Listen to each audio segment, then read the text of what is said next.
Hello, everyone. Welcome to the Edinburgh International Book Festival. This is the main theatre, and I'm James Runcie, and I'm a writer too. And it's 20 years, unbelievable, it's 20 years since Joanne Harris published Chocolat, the international sensation. And extraordinary. And this novel, the new novel, The Strawberry Thief, is the fourth in a series of novels following the life of chocolatier Vianne Rocher in Lansquenet-sous-Tannes. And again, it's set in the time of Lent, like Chocolat, and it features the arrival of a stranger to the village, and it precipitates community tensions, questions of faith and loyalty, and fear of the unknown.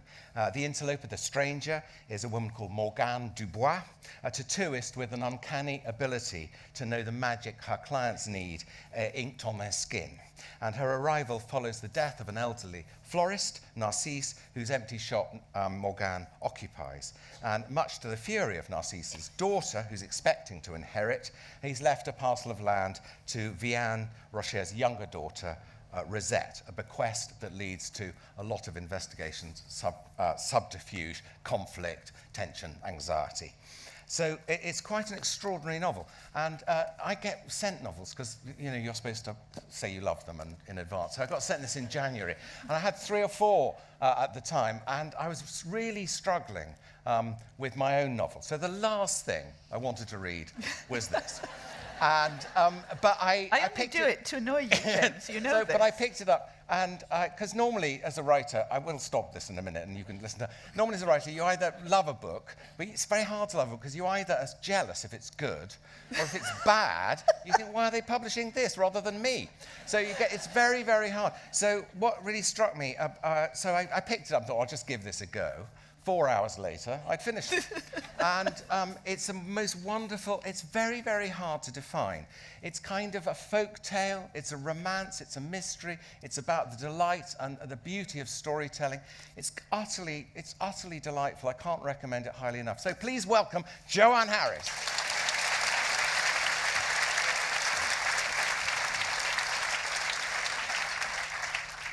I'm never going to live up to this at all, am I? No. Joanne, so obviously you've written 3 before, and some of them, blackberry wine sort of edges into this a bit. What made you return to this subject, this place, these people? Well, I don't know, really. There's a sort of gravitational pull, I think, that kind of takes me back to various fictional places. And of course, in my mind, they're not fictional anymore because I'm learning more and more about them. And as I learn more about them, I tend to want to write about them. And I've worked out that people tend to think that I write in very different genres. And I don't really see that. I know that bookshops see that and marketing people see that. But to me, I'm exploring the same ideas from slightly different perspectives. And I've got a kind of elliptical orbit, if you imagine me in my shed orbiting a kind of solar system of different astral bodies, and one of them is kind of Chocolat land, and one of them is Bois, where Gentlemen and Players and Different Class was set, and another is Asgard, where my Norse books are set. And I kind of tend to go back every 5 or 6 years because it gives me time to get some distance from the book that I've written, to explore the new ideas that I'm having. And with the Chocolat books particularly, with the books about Vianne Rocher, because she and I are not the same person, obviously, but we do share a number of things. We have daughters of similar ages and with very similar names. And that, to me, is central. Anushka and Anouk. That's right, yes, my Anushka, who was the prototype for Anouk without quite being Anouk, but because it's the story of a relationship really between a mother and her child or her children, it has run parallel to my relationship with my child. And I think one of the reasons that it's taken me such a long time to write these books, and I couldn't possibly have written them just one after the other, was that I needed time to see how that relationship was going to work and what I was going to feel about being the mother of a teenager, the mother of an adult. Because I didn't know when I wrote Chocolat, I was the mother of a 4-year-old. I wrote her as a 6-year-old, but I could see that 6-year-old in my mind, but I had to wait for the rest of it to evolve. And so some of this is shared experience, if you like, with me and Vianne, although in many ways we're quite different. So jumping slightly ahead, Anouk in this novel has left home. She has. Your daughter has left home, but you've now, the younger daughters, the main focus of this novel is the younger daughter, Rosette. How different was it to write Rosette, the younger daughter, than the daughter you'd already written? Well, Rosette is a different child anyway. Yeah. I don't have the experience of having a different child in that respect. We don't know really what's different about Rosette. There have been a number of theories. I'm not sure which one I quite subscribe to. Some people think that she is autistic. Some people think that she has a condition called cri du chat. In either case, she is a different child. She is not generally verbal. She's difficult to understand. She doesn't always get on with other children. She lives at home. Vianne is deeply pitied by a lot of the women in her village for having a different child, but secretly she loves it. She loves Rosette. She understands her as nobody else understands her, really. And Vianne, who is quite a fearful person in many ways, has not really had a home, has never really properly felt that she belonged anywhere, has not even really had a regular man around. There is Roux, who comes and goes, but who doesn't really stick around long. She has had only really her children to cling to. And so she is clinging to Rosette, because Rosette is now all she has to cling to. And much of this fearfulness is what guides Vianne's journey, this desire to hold on to what she has. Because she's had to like all parenting, it's a business of holding on and letting go, sometimes at the same time, or trying to let go while trying to hold on. Yes, Vianne is at a difficult stage. Vianne, who is not always as sure of herself as she seems to be from the outside, is at a pivotal stage in which she has to deal with her children being adult, being different, having a different relationship with her. And it's hard for her. I sympathise. I know how she feels. Yeah. I mentioned Rosette because this is multiple narration, this novel, for those of you who haven't read it. It's narrated by different people. It's narrated partly by Renaud, the priest, partly by Vianne. But Rosette is even though she is naturally inarticulate in real life, in the novel, she is articulate, and you play with that. So she has a voice. And she has a voice. And so I thought it'd be helpful for Joanne to read a little bit of Rosette's voice, just to give you an idea of I will. tone. Rosette has not really spoken much up till now because we've never heard her internal dialogue, and so this is really the first time that Rosette speaks for herself, and this is her voice. It snowed today. A week into Lent, a miracle come early. At first I thought it was blossom out of the bright blue sky covering the pavements. But there was snow on the windowsill and crystals in the sparkling air. It could have been an accident, but maybe it was something more. It hardly ever snows down here. It's hardly ever cold, not even really in winter. Not like in Paris, where sometimes the Seine used to crackle with thin black ice, and I had to wear my winter coat from Halloween to Easter time. Here in Lansquenet-sous-Tannes, you get cold weather for maybe a month. Frost in December, white on the fields. And then there's the wind, the cold north wind that always brings tears to your eyes. But today there was snow. It's a sign. Someone will be dead by dawn. I know a story about a girl whose mother made her out of snow. The girl is supposed to stay out of the sun, but one summer's day she disobeys and goes out to play with the others. Her mother looks for her everywhere, but all she finds are her clothes on the ground, bam, in a puddle of water. Narcisse told me that story. Narcisse, who owns the flower shop. He's old now, and someone else runs the shop on weekdays, but on Sundays he still comes in and sits by the door and watches the street and never talks.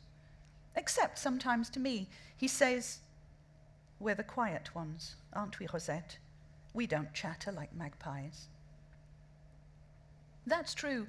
While Maman makes chocolates and talks, I prefer to sit quietly, playing with my button box or drawing in my drawing book.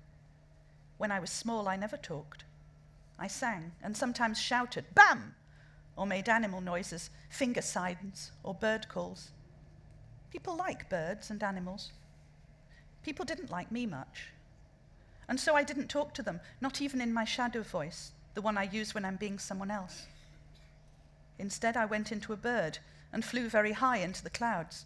Or sometimes I was a monkey swinging in the trees, or sometimes a dog barking at the wind. But even then, people didn't like me.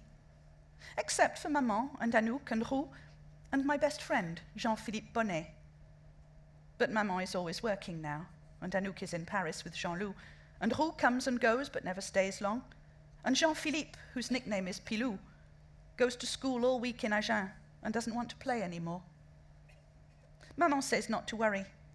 He hasn't really changed all that much. But now he's 16, and the other boys would laugh at him and tease him for playing with a girl.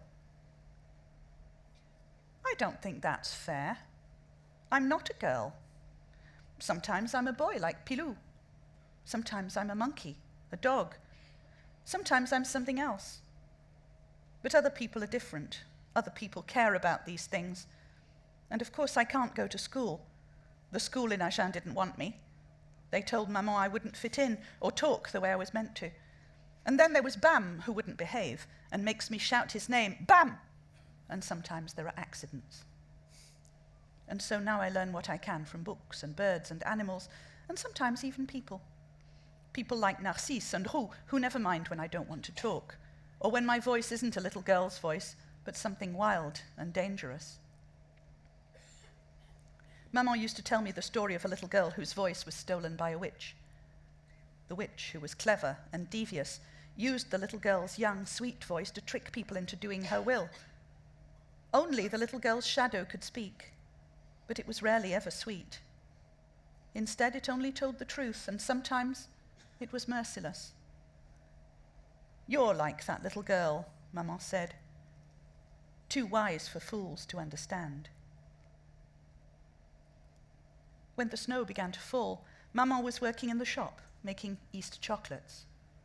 Rabbits and chickens and baskets of eggs, mendiants and nougatines, nipples of Venus and apricot hearts and bitter orange slices, all wrapped up in cellophane and tied with coloured ribbons and packed in boxes and sachets and bags, ready to gift for Easter.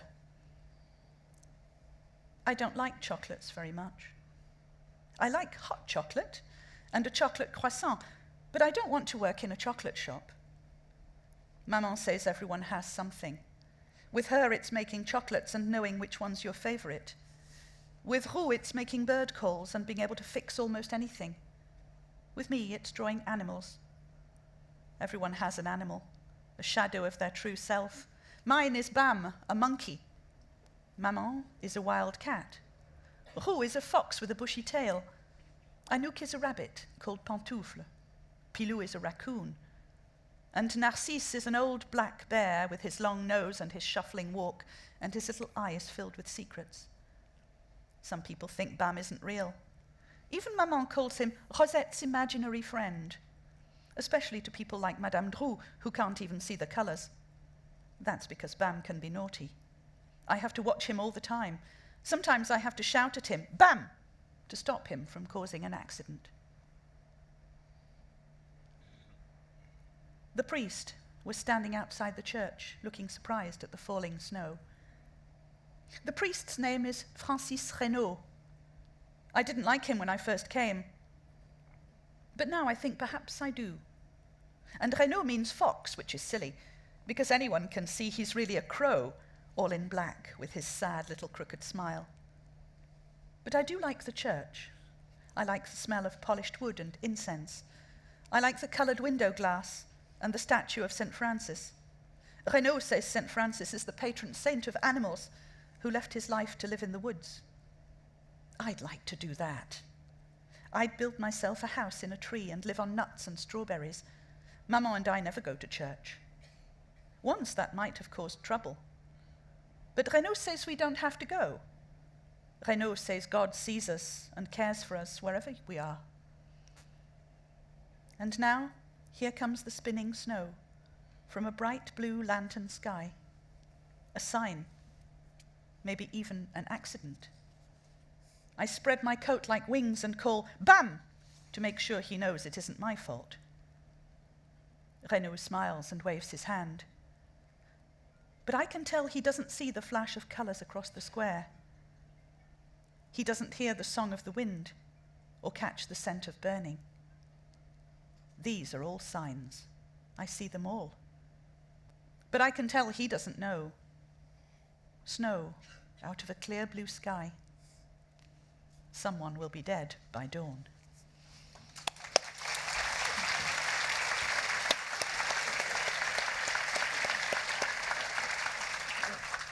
I wanted you to hear that because I was trying to work out why this novel is such an extraordinary combination of sort of romance and uneasiness.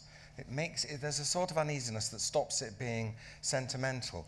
And it's also this mixture of real characters, imaginary characters. She has an imaginary friend, Bam, and ghosts, the dead speak.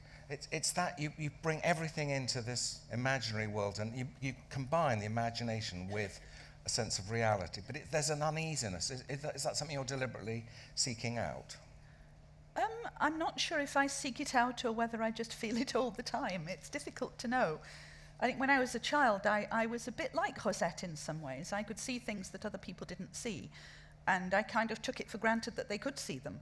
And that was strange. I think I had a very powerful imagination as a child, and I lived in my head for a lot of the time.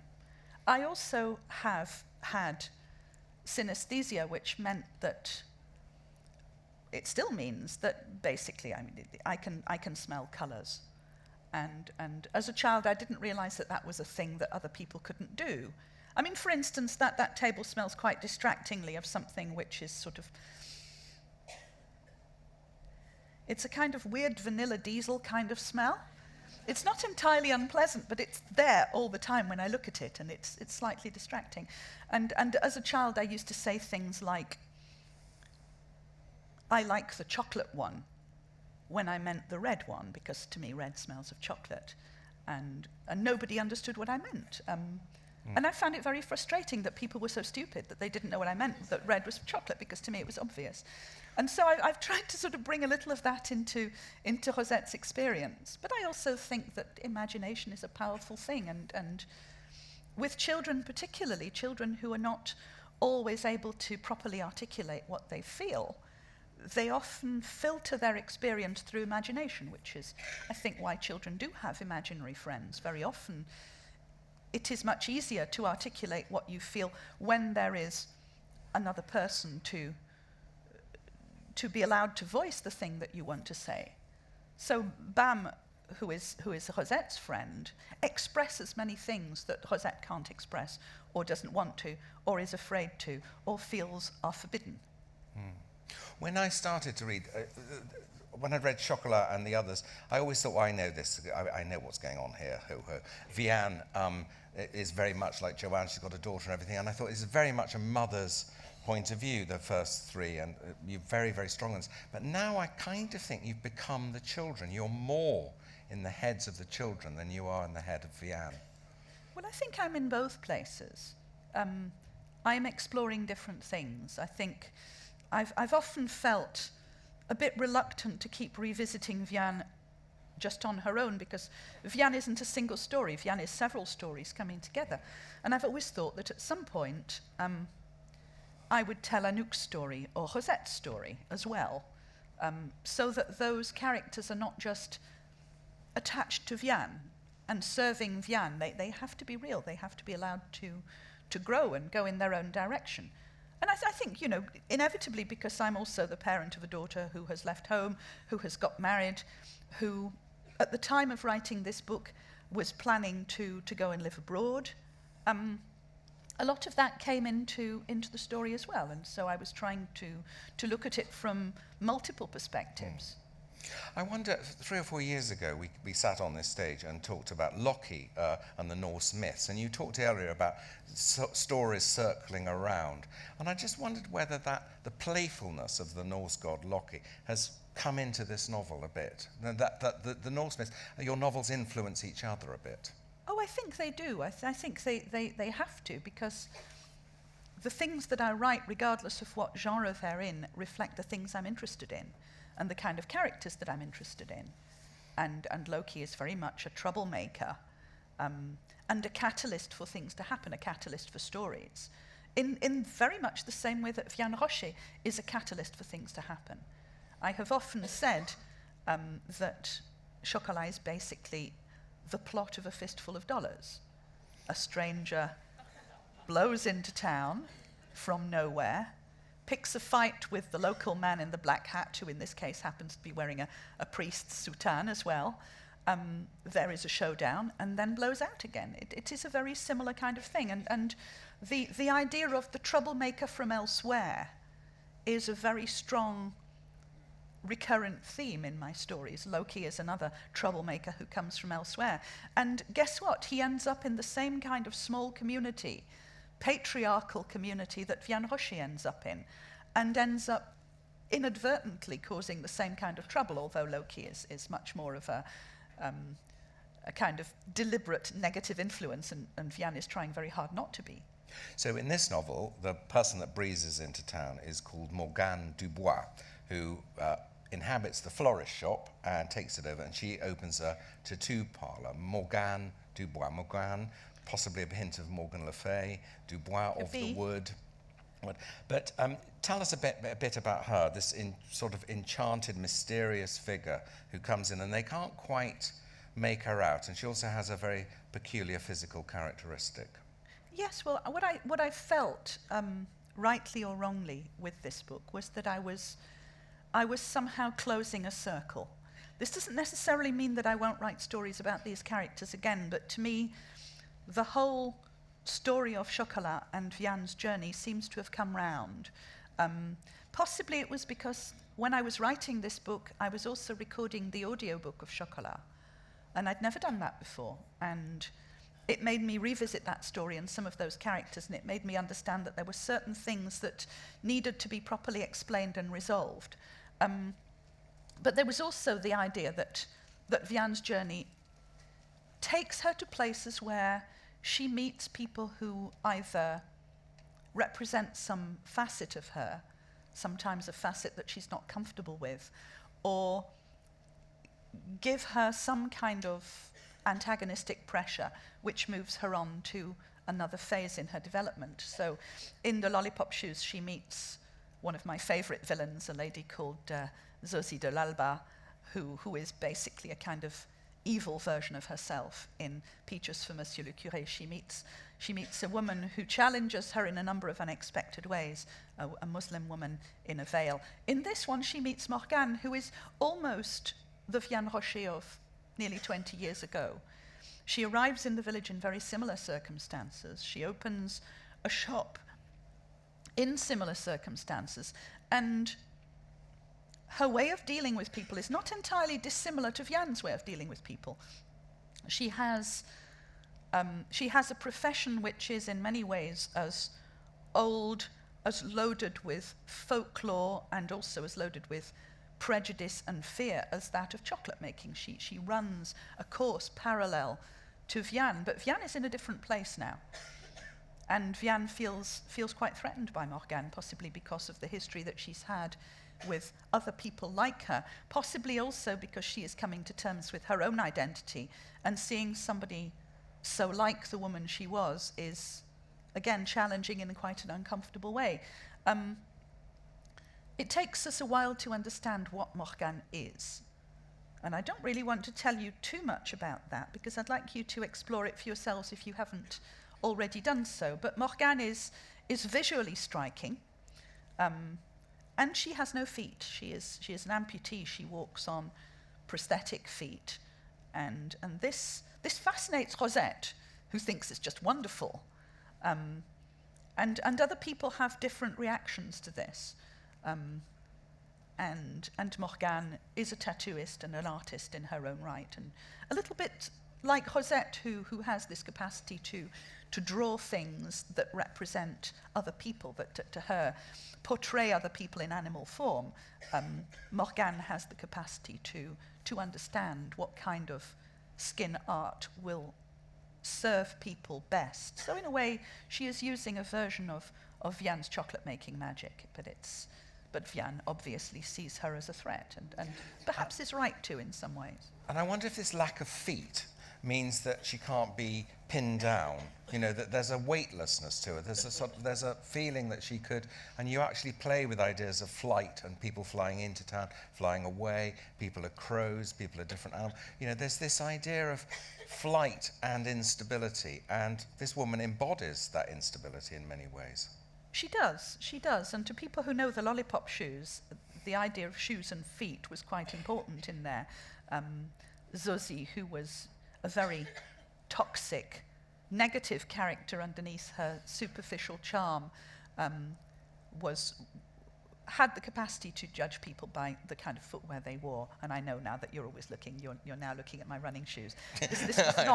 This was not in any way a kind of statement.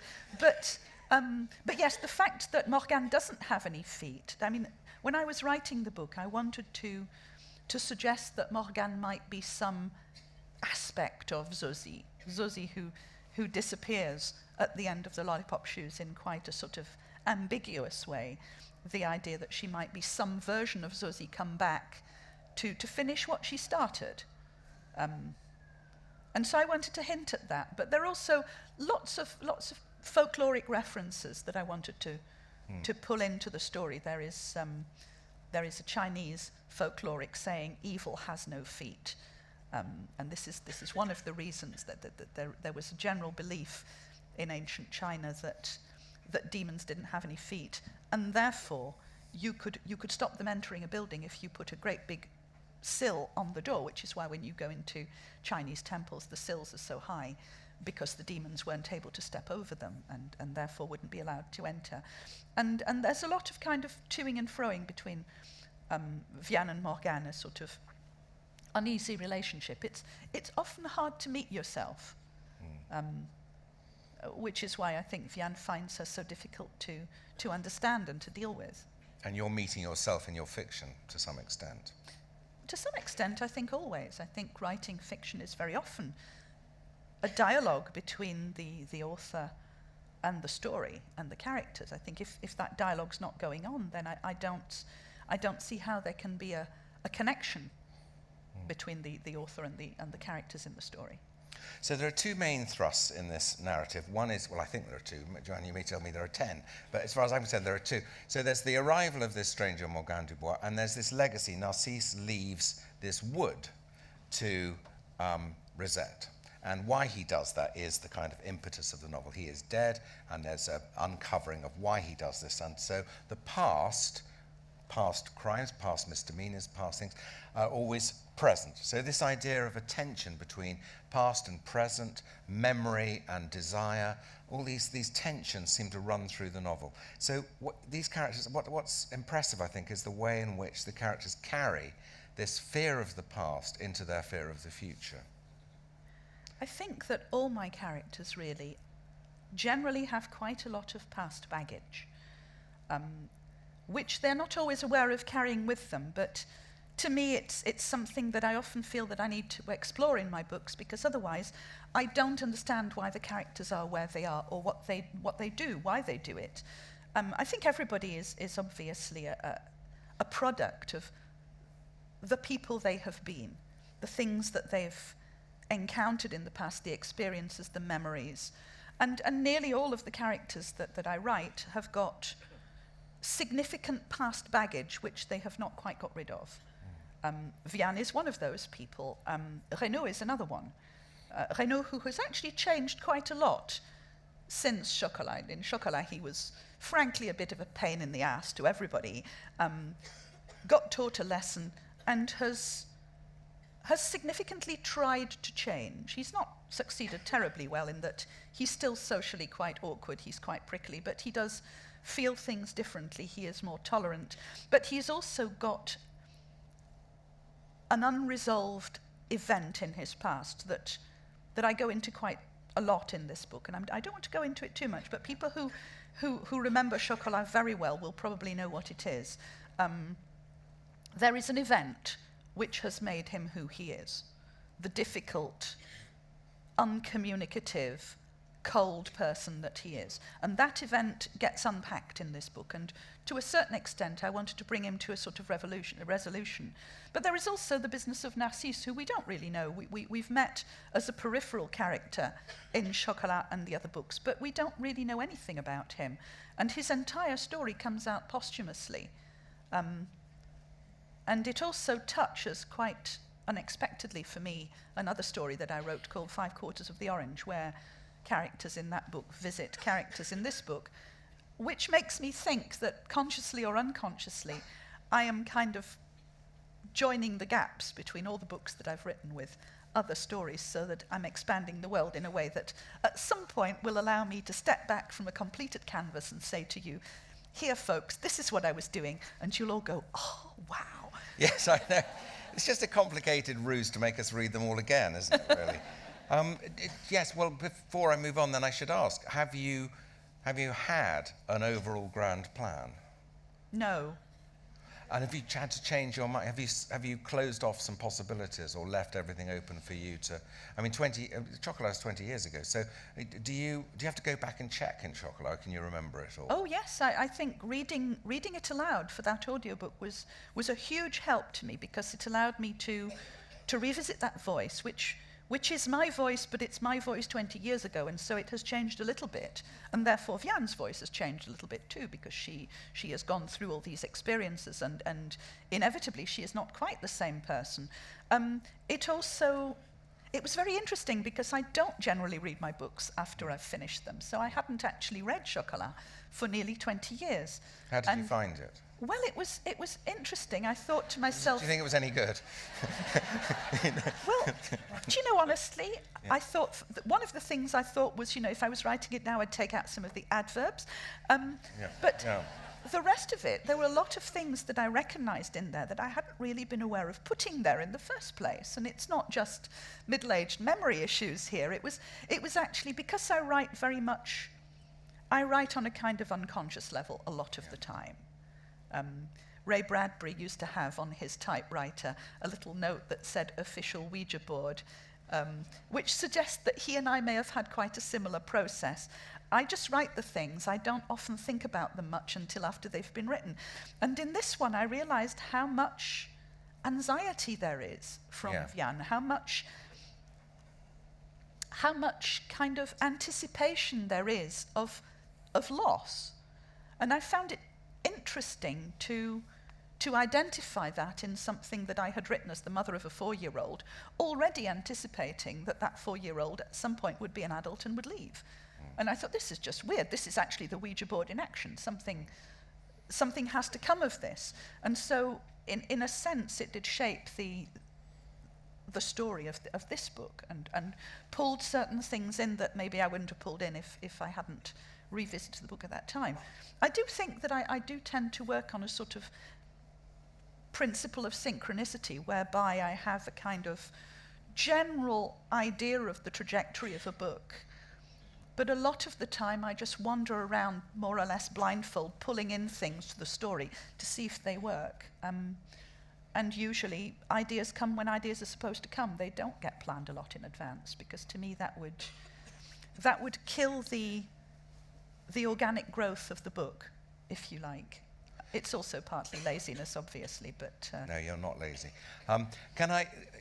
We spoke earlier this year, and I was so flabbergasted by something Joanne said, I'm going to cue it up now. So you write in this kind of dreamlike state, don't you? You have this dreamlike moment. So this is the question, how long did it take you to write Chocolat? Oh, I wrote Chocolat in 3 months. Yes. I was in a very dreamlike state at the time. That makes you really sick. So fast. I don't often write as fast as that. Yeah. I don't quite know why it was written that fast, possibly because I just didn't have a lot of time. Yes. I was teaching full-time at the time. I also had a 4-year-old child who was underfoot. I didn't have a room of my own, so I basically sat on the floor surrounded by plastic toys. I really only had weekends because I was a teacher. And I was also marking for 2 examining bodies, which I think must have made me go a bit mad. And I did eat an awful lot of chocolate to keep going. But yes, it was.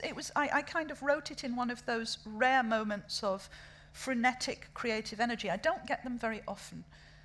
I've only done this once since, and I wrote a book called Pocketful of Crows in 2 weeks. Not a very long book, not as long as Chocolat, but it was almost the same kind of process. It feels a bit like demonic possession, for those of you who have been demonically possessed. Yeah. Steady on here, Joanne. You're losing them. But it doesn't happen very often, and I'm quite glad it doesn't, because it is a kind of all-consuming process. But it kind of reads like that. What I'm interested in is also, sometimes when you read a Joanne novel, it's sort of outside time. I was quite surprised in this moment where Vianne sends a text to her daughter in Paris. And I thought, texting, God, are we in the modern world? Because I don't often feel we are. We are in this sort of strange halfway house between the real world and the world of the imagination. So that dreamlike way in which it is constructed and made and created transfers itself to the reader, I think. Is that, do you feel that? Yes, I think perhaps it does. It does. I mean, if you look in Chocolat, there are references to technology, not many of them, because I did want to suggest that place could be almost any time, anywhere.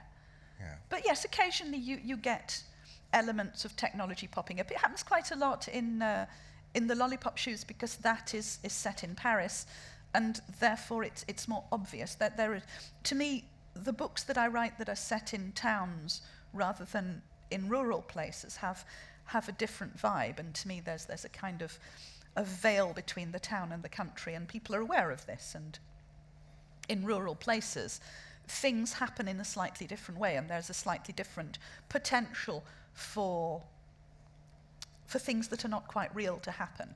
But of course they are real, because I've always felt that anything that could be imagined is true on some level, and whether it's physically real or not doesn't actually affect whether you, the reader, or I, the writer, feel that it's real. If you feel that it's real, then it is. Isn't the advantage of a smaller community, though, that like Lansquenet, the fact that people know each other? In a big town, they're more strangers. But here, everyone has their story, and then the received story and the gossip about them. So there's an element of storytelling by all the people knowing each other, and surely that's the advantage of a small community. This is true.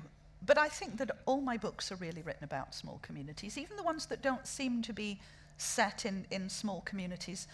I find that people generally build their own. So anybody who has worked in a school, and I was a teacher for 15 years, knows that is a quite close-knit small community. If you've worked in a hospital, if you've lived in a village, if you've worked in an office, if you live in a part of a city where you know your neighbours, if you live in an office block, that you know what a small community is. And of course we make our communities on the internet now. I wrote a whole book about this, about the communities that we create, pulling out the things that we would like to be part of, and engaging with people about the things that we care about. And the one of the beauties and also the terrors of the internet is that whoever you are and whatever it is that you want, you will be able to find somebody who wants exactly the same thing as you.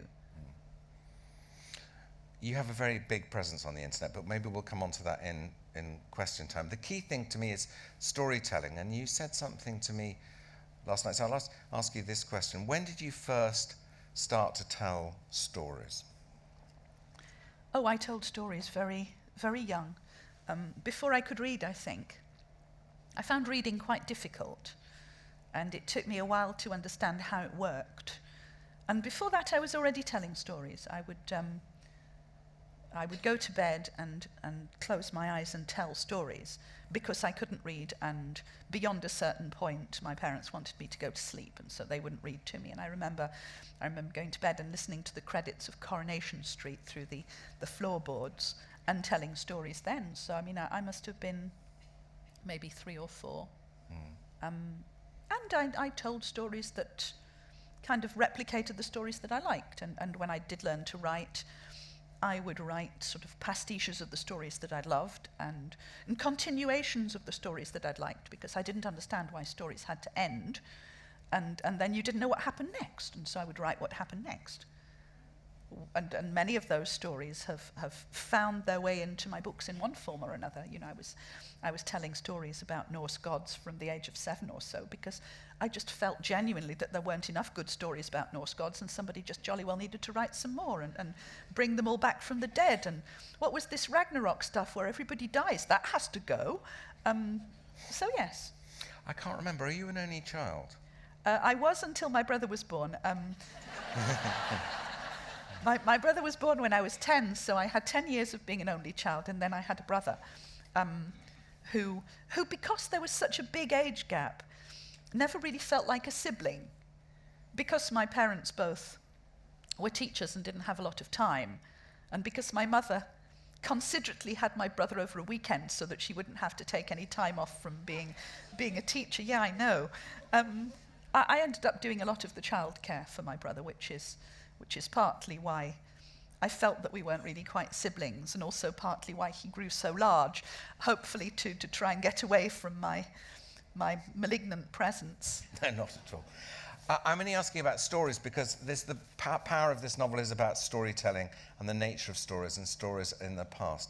And one of the key things is I think that people are redeemed by the stories they tell or by the truths they find. So it's almost like there's a redemption, and this is obviously, I expect, set in Lent. So how important is Lent for this idea of penitence, redemption, this idea of characters being forgiven by the stories they tell in a particular time of year? Well, all these books in this sequence of books have been at a particularly meaningful time of year for the characters. So Chocolat was Lent because it was basically about tensions within a community between the concept of fasting and feasting. The Lollipop Shoes was the period between Halloween and Christmas, which to me is the ghost season. It's the season of dealing with the negative sides of the past. Peaches was set during Ramadan because there is this cultural aspect in Lansquenet of the Muslim community and its uneasy interaction with the Catholic community. This one is set in Lent again, partly because it's come full circle, and partly also because the positions of Vianne and Renaud have almost been exchanged. This time Vianne is the one who is suspicious of the newcomer. Renaud is the one who is drawn to the newcomer. Renaud is the one who has to tell his story to be redeemed.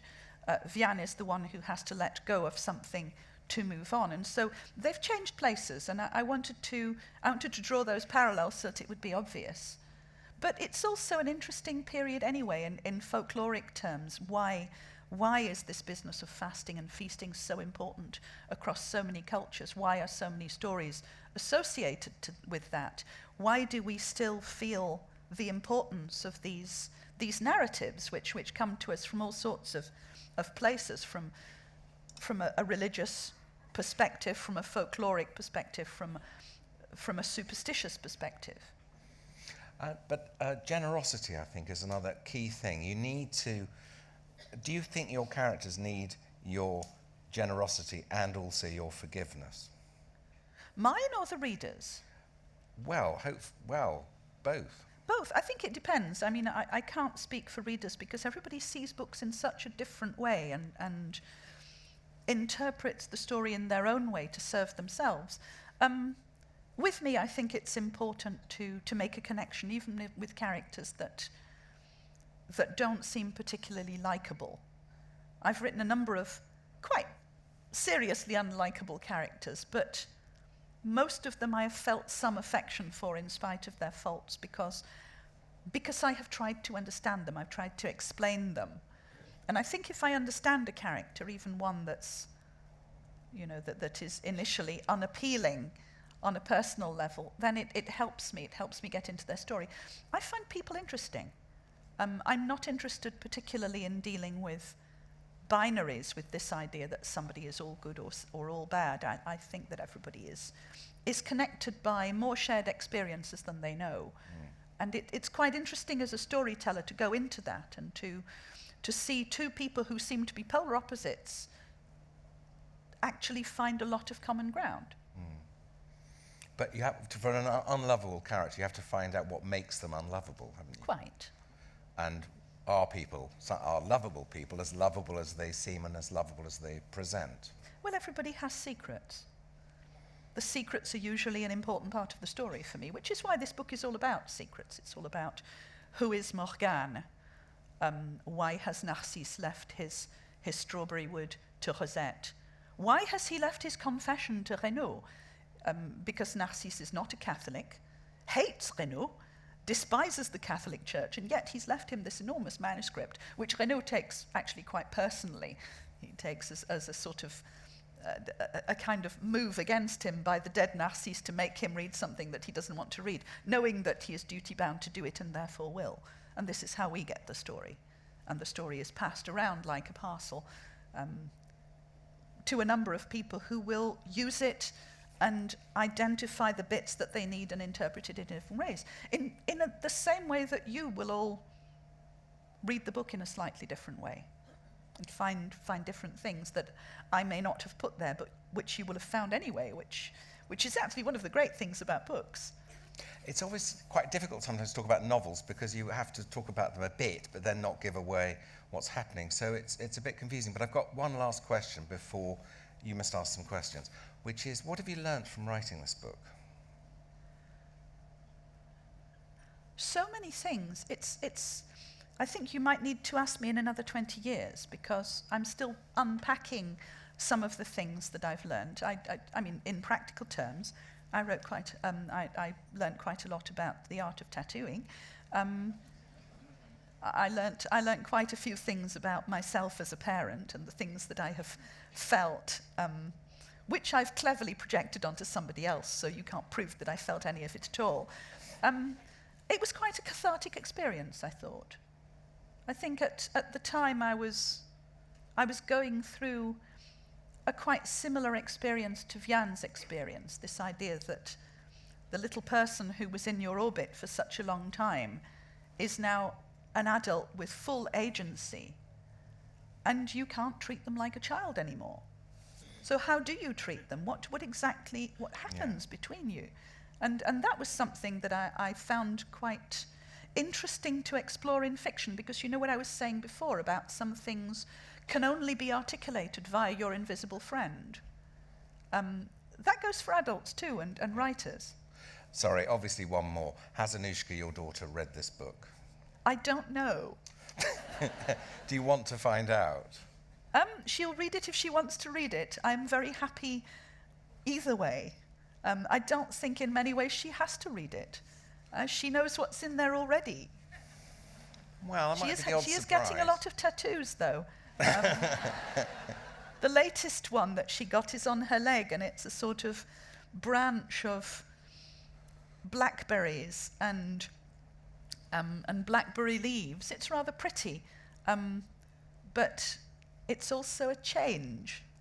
It also makes her one step further away from the little person that I'm supposed to have made, but that I suspect just actually sprung magically out of existence from somewhere else. Yes, it's odd that our daughter had a tattoo, and that was the beginning of the end, as far as I was concerned. Should we have some lights, please? And anybody got any questions? We've got two roving mics. There's two up there, and then I'll come to this side. So yes, just up here, the gentleman, and then the lady. You talk quite a lot about kind of character arcs and themes, and also about the kind of sort of instinctive nature of your writing process. When you're kind of editing and finalising, how do you make sure that you're getting across the kind of themes and character trajectories without being too, so that the reader gets it, but not if it isn't too clear and unsubtle? How do you kind of find that balance? I don't know. It's to me the process isn't as well thought out as that. I think I suspect that over the years I've kind of evolved instincts, which mean that I kind of instinctively know how far to take the reader in terms of what to give them and what to allow them to pull out of the story for themselves. But you know, it's always a bit of a mystery to me whether it has happened, whether I have actually got it across in quite the way that I meant to, because it's a difficult dialogue. You know, with a large readership, who may or may not be interested in these characters. I don't generally think it out that way. My editorial process is a much more it's a much more phonetic one. I tend to, what I do when I'm editing, I will read my work aloud. I think it's the best editorial tool I've got. And I find that inconsistencies in dialogue, in narrative, tend to come out when I read it aloud, because all novels are meant to be read aloud, really. And so it makes sense that as a writer I should know what it sounds like, and so that's what I do. If I find myself getting bored or thinking, what is this sentence, why is it even here, I will generally cut it. If I realise that, perhaps I haven't quite said everything that needed to be said, I'll insert something in there. But to me, it's much more about finding rhythms rather than looking into themes and revelations. I tend not to think about those things much, because I usually think that it's up to other people to deconstruct what I've built. It's really just up to me to build it. Thanks very much. There's a lady in the same row, I think in the same row. Is anybody over here in a minute? Okay, your colourful characters are away from this country. Would you find such colourful characters in Britain, England, Scotland? Well, yes. I've written many books set in other places, and I do find colourful characters everywhere. I think, characters are, to a certain extent, the product of where they are, but you get the same kinds of people everywhere in the world. And the more I travel, the more I realise that communities and people within communities have the same general build everywhere you go. There are people who fit, there are people who don't fit, there are people who bully their way into a position of power, there are people who, for some reason, will always be the target of gossip or dislike or prejudice. And you find this everywhere. But I've really only written half my books set in France. The other half are generally set in England, or obviously in Asgard. And yes, I think characters are characters everywhere you go. Anybody? Do ask, otherwise I'll have to think of something. Yeah, sorry, gentleman there. Sorry. Hello, I'm very interested in the character of Rosette and how you made her, because you mentioned, in fact, she may have had Tourette's syndrome at the beginning, I think, in the book, and also as a combination of Asperger's. So how did you develop her character as she is? Well, I have a very good friend who has a boy who is autistic, and who is largely non-verbal. I've known her for many years. I remember when he was born. He is now coming up to 14, and I've had the opportunity to follow her dealings with his condition and her frustrations, and also the genuine joy that she has in having her son as he is.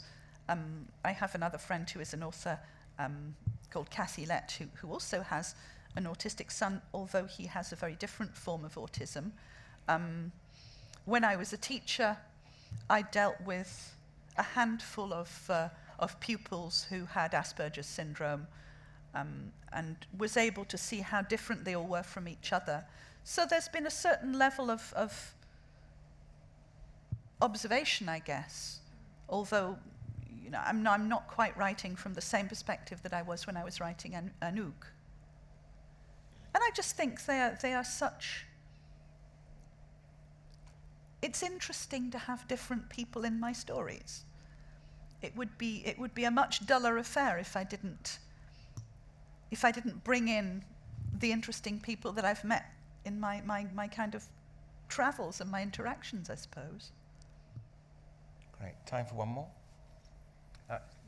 We'll have two more. We'll have this lady here and then the lady behind. Yeah, thank you. Hi there. Particularly with this series of books, so you've got 4 books, you said you don't plan it as very organic. How do you keep track of your characters and what they've done, or make sure that they don't do the same thing again, or...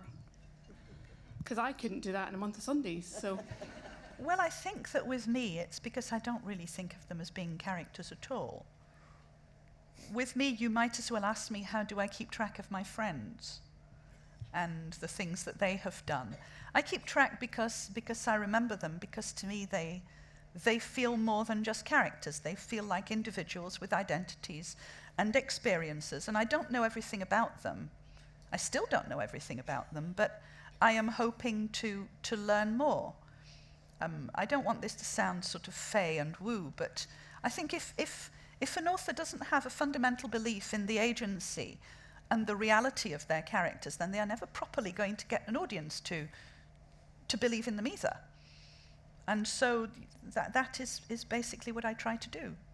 Great, thank you. Just time for one last question just there. Just behind, yeah. You talked about the development of the characters over the years. Did you have your characters complete from the beginning? I mean, did you, for instance, know Renault's backstory when you started Chocolat? No, I didn't. And I don't think anybody's really complete. I don't think in real life anybody's really finished. We are all changing, we are all evolving, and our evolution is something to do with the things that we encounter in life. And so I'm expecting my characters to have the same kind of journey. And so far, yes, they have. And they've, even after all this time, they haven't lost the capacity to surprise me by some of the things that happen and some of the things that they do. Well, that is the whole art of fiction, isn't it? To leave room for the reader to discover more about the characters, more about their lives. And as you know, I love this book and highly recommend it. And you can get your copy signed. You can buy another one, buy a new one, get it signed. It's the signing tent is the far door of the cafe on this side, so just out the door, left, the furthest door, entry there. Joanne will be there. If you're very lucky, you might even get a scented bookmark. It smells of Joanne's shoes. No, it doesn't at all. It smells of strawberries, of course. Thank you so much for coming, but please thank the wonderful, fantastic Joanne Harris. Thank you, James.